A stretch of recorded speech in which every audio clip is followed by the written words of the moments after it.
អាយុច្រើនប៉ុណ្ណេះហើយគួរតែយល់ពីហេតុផលទាំងអស់នេះសេវទុកមើលខ្លួនឯងមិនបាច់ប្រាប់អ្នកណាទេ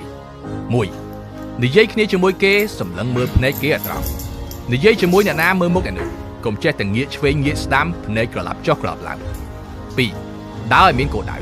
កុំដើររេរាទៅមុខទៅក្រោយដើរឲ្យត្រង់ខ្លួនបោះជំហានឲ្យវែងៗ 3. តម្រង់ខ្លួនឲ្យត្រង់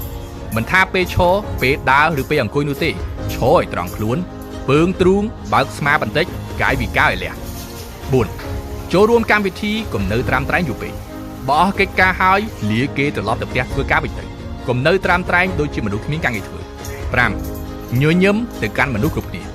ជួបអ្នកធំក៏ដោយជួបអ្នកបោសសម្អាតពូសន្តិសុខក៏ដោយត្រូវញញឹមតាមបែបខ្លួនឯង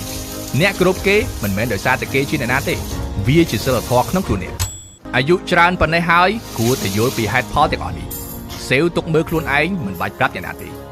1. និយាយគ្នាជាមួយគេសម្លឹងមើលភ្នែកគេឲ្យត្រង់